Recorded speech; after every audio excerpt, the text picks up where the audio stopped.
Ce matin, ils sont 20 à participer à un stage de récupération de points. Parmi eux, 12 sont en récidive. Et c'est tout l'enjeu de ces stages, parvenir à changer ses comportements sur la route. On dit souvent, en manière raccourcie, stage permis à points, mais en fait c'est un stage de sensibilisation aux causes et conséquences des accidents. Donc en fait, ce stage est orienté sur la prévention des risques, bien évidemment. Olivier est au volant tous les jours pour son travail.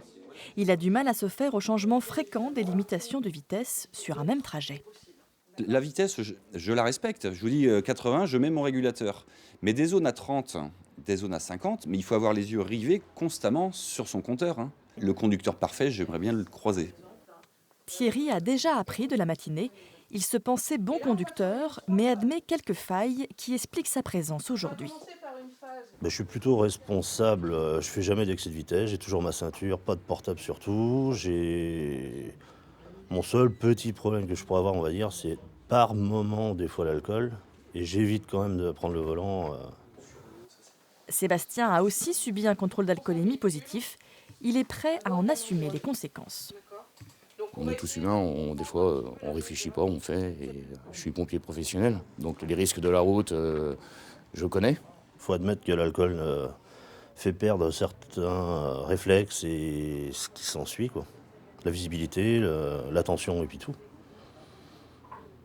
C'est un tort qu'on a.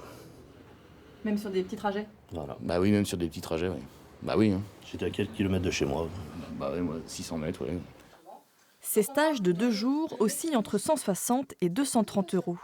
Pour la formatrice, c'est surtout de vivre ensemble dont il faut parler. Notre travail, nous, pendant ces 2 jours, ça va être d'essayer de passer du moi et ma route, moi et mon travail, moi et ma voiture, moi et mon déplacement, à un espace collectif où forcément il faut annuler certaines envies individuelles. La Vendée est un département particulièrement touché par les accidents. 335 en 2018 pour 50 morts et 301 en 2019 pour 43 décédés. L'alcool est la première cause.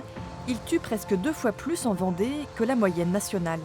Suivent ensuite les excès de vitesse et les refus de priorité. Bonjour à tous, donc aujourd'hui opération de saturation des axes sur la commune de La Motte-à-Char. Donc dispositif qui comprend des personnels de la compagnie, que ce soit les différentes brigades et le PSIG. Tous les mois, la gendarmerie lance son opération d'envergure. Une soixantaine de gendarmes mobilisés pour toutes sortes de contrôles. Vitesse, alcoolémie ou encore fouille du véhicule. Produits stupéfiants, vous en consommez? Ça m'arrive de temps en temps. Ouais, on va se garer là-bas, on va faire un petit test là. Vous frottez bien à l'intérieur de votre joue, s'il vous plaît. 13% de l'activité globale du groupement, des 700 militaires du groupement, est consacrée à la sécurité routière.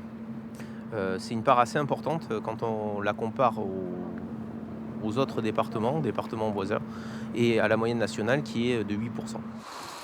13% du temps de travail consacré au contrôle routier contre 8% en moyenne dans les autres départements. On le voit bien, la Vendée est un cas à part. L'an dernier, près de 2000 permis ont été retirés, la moitié pour conduite en